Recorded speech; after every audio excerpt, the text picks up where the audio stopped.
এই গুণগুলো থাকলে একজন মানুষ সমাজ ও কমিউনিটির জন্য দায়বদ্ধ হতে পারে এবং সহমর্মিতা দেখাতে পারে। 1. সমাজের প্রয়োজনে সহযোগিতা করা। 2. দারিদ্র ও অসহায়দের পাশে থাকা। 3.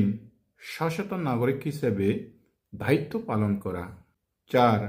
সামাজিক উদ্যোগে অংশ নেওয়া। 5. পরিবেশ ও শিক্ষা বিষয়ে সচেতনতা ছড়ানো। 6. সমাজের ভালো কাজে অন্যদেরকে উৎসাহিত করা। 7.